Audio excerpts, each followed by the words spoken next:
My fellow Americans, this video is a brief summary of the brief overview of the civil rights movement. World War II had a dramatic impact on the United States in many ways, with both Black Americans and American Indians. It symbolized a start of a new era when people realized that they didn't have to put up with the kind of segregation and the denial of their rights that they had in the past. And so there was a new sense of activism that came out of the war.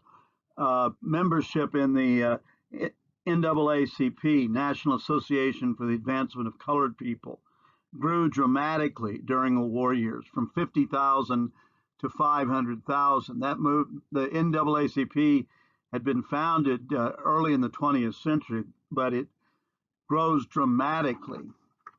Many blacks during the war years talked about a double V, that we were going to defeat fascism abroad and defeat segregation at home. During World War II, some slow gains were made. Roosevelt pressed for a balanced force, meaning that the number of minorities in the United States military should at least equal the percentage of the population. Black Americans at this time were about 10% of the population, so that would mean about 10% of the military should be black. During the war, Benjamin Davis was promoted to become the first general officer in the United States military. Actually, he was promoted in 1940, right before the United States got into the war. He was in the U.S. Army Air Corps. We didn't have a separate Air Force until after World War II.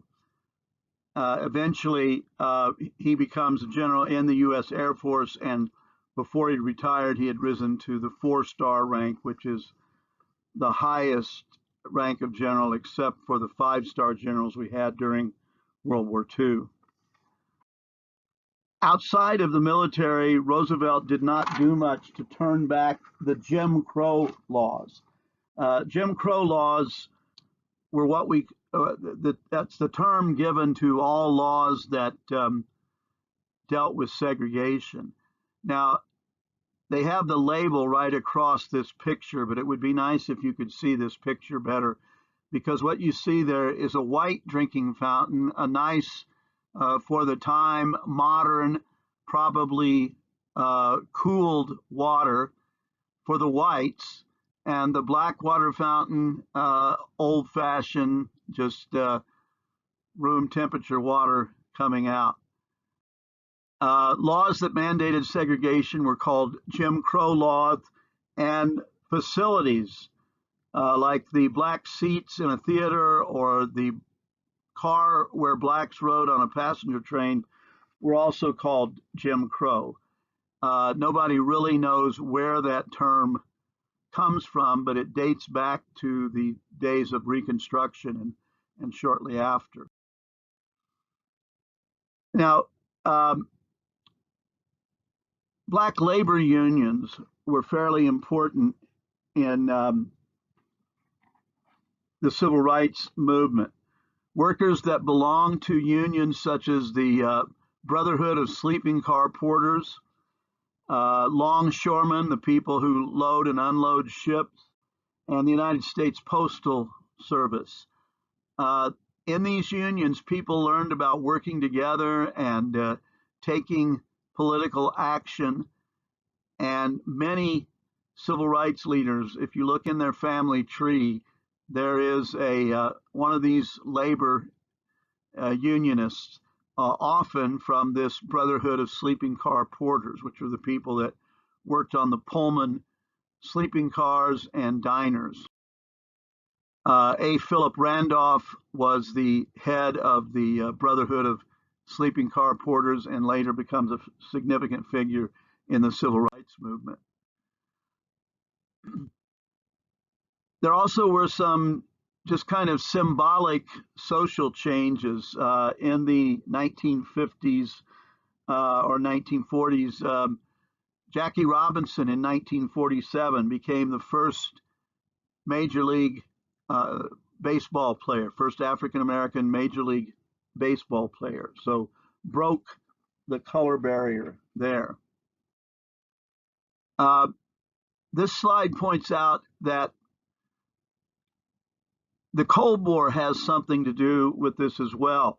As the United States was trying to encourage many third world countries to turn away from alliances with the Soviet Union, segregation was just, as one American official put it, was grist for the communist propaganda mills. In other words, we were just handing them an issue to use against us.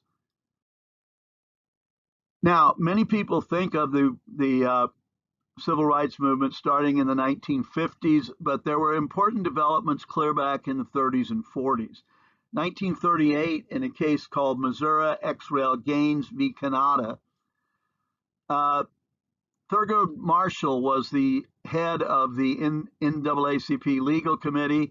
He later would present the case in the Brown versus Board of Education case, and later become the first black justice on the Supreme Court.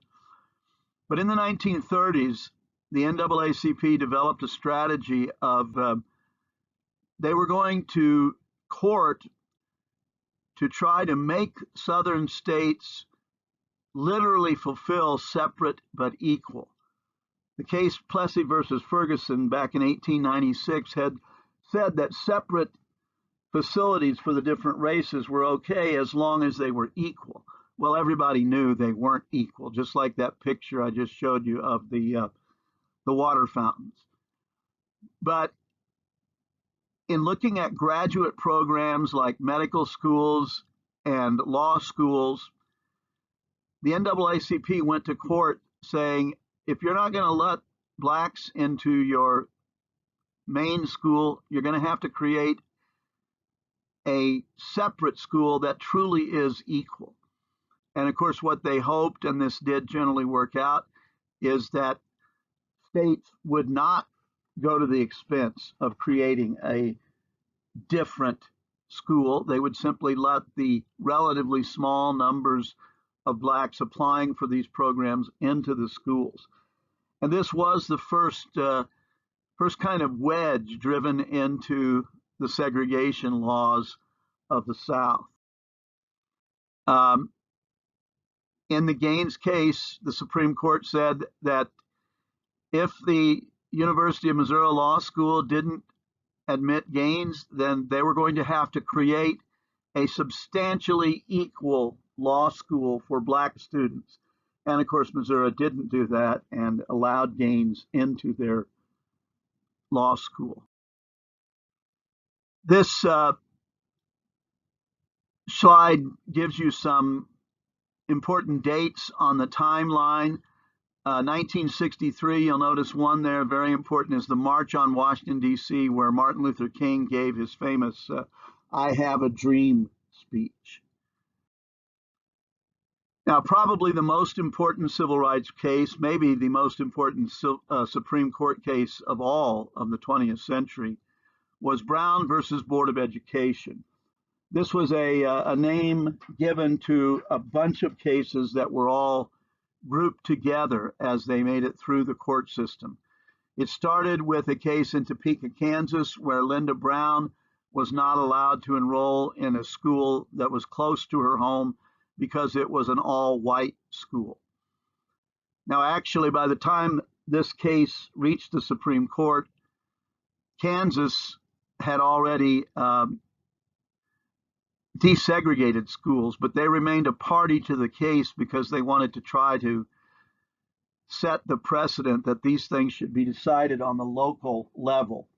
When I was at K-State, I heard a presentation once by the man who argued this case for the state of Kansas before the Supreme Court, So he had the designation of losing the most important Supreme Court case of the 20th century, perhaps. Now, in Brown versus Board of Education, the Supreme Court overturned Plessy versus Ferguson. They said that in the field of public education, separate is inherently unequal.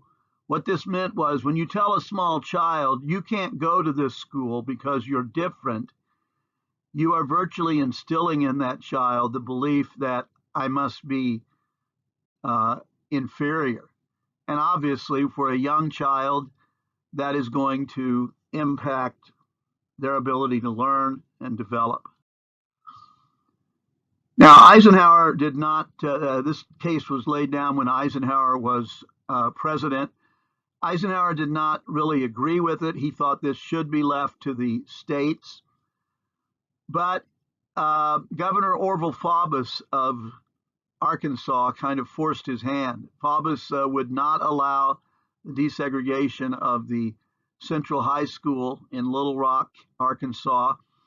And so Eisenhower sent federal troops there. This actually was an elite group of paratroopers, but they didn't paratroop into Little Rock, although that would have been a pretty cool thing to see. But for an entire school year, U.S. Army soldiers escorted 8 black students to and from school and from one class to another during the entire year.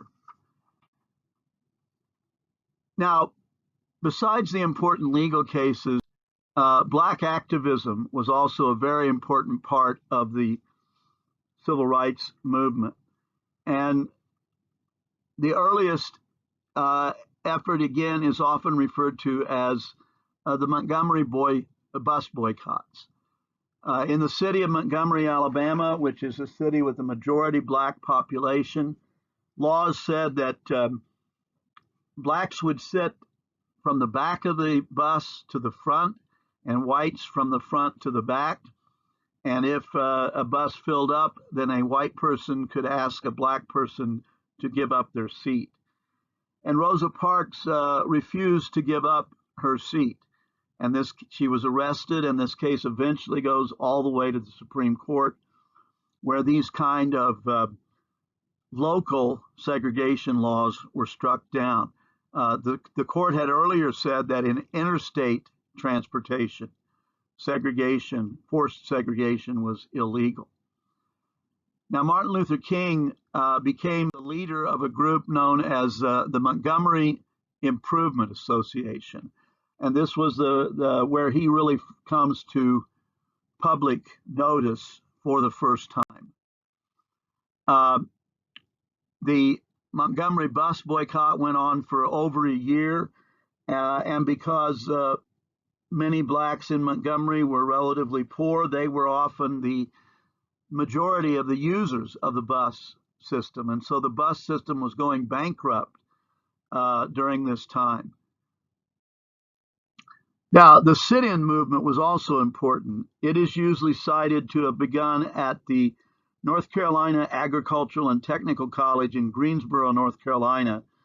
It was an all-black school.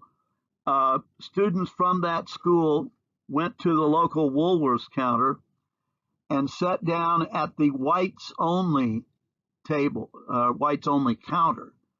They were asked to move, of course, and when they did not, they were arrested. For over a year, black students from this school continued to go there. The idea was be arrested, don't accept a plea bargain, don't plead not guilty, clog up the legal system with a whole bunch of these minor courses or minor cases.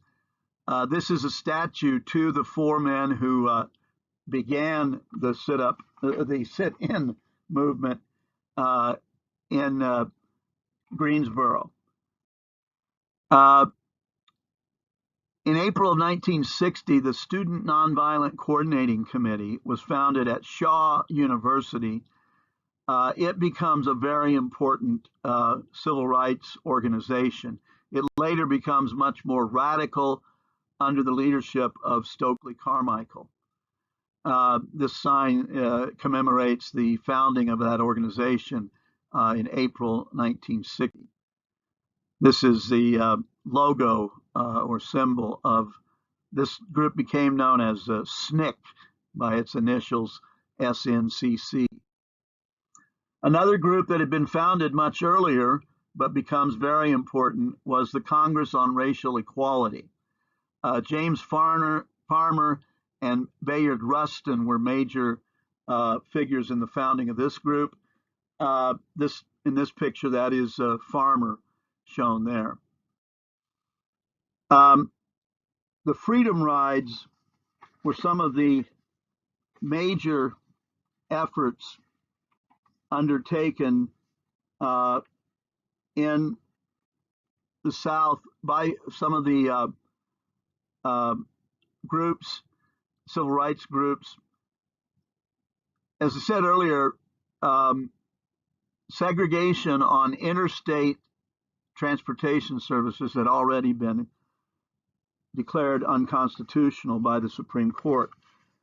And so on the Freedom Rides, black and white people, often young college-age people, would ride together, set together, in order to see if the segregation laws were still being enforced.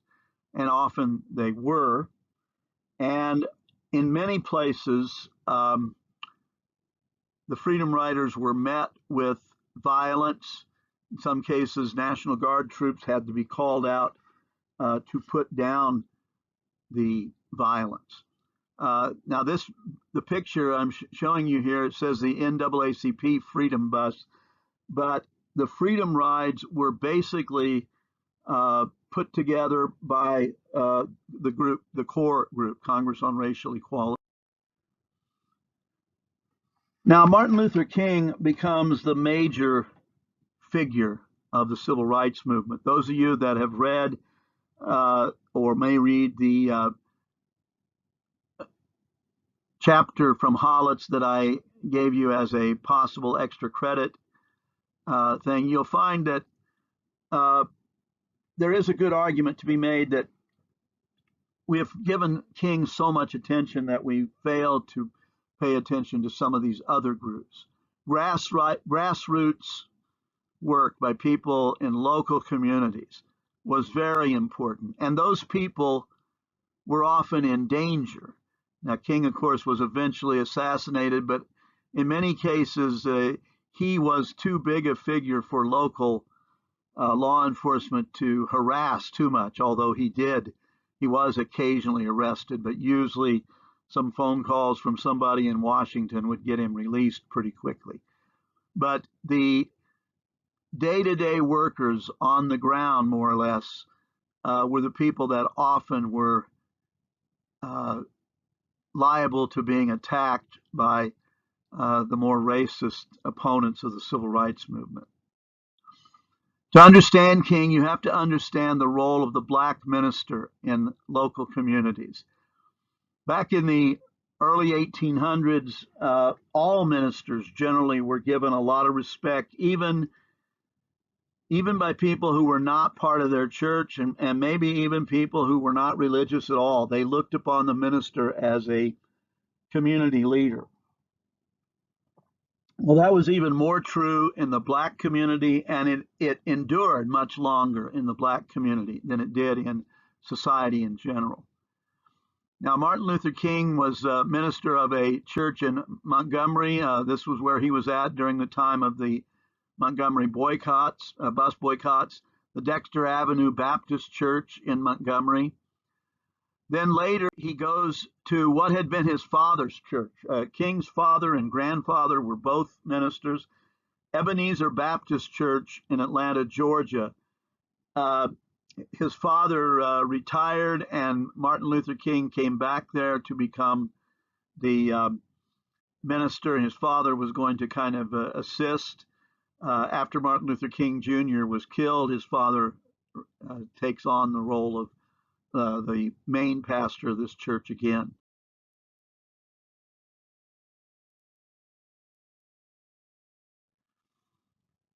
This is what you might call an iconic picture. Everybody that was my age or older back in 1968, I would have been 14 at the time. We remember seeing these pictures. Men on the balcony of the motel, I think it was called the Lorraine Motel in Memphis, Tennessee, where King was shot.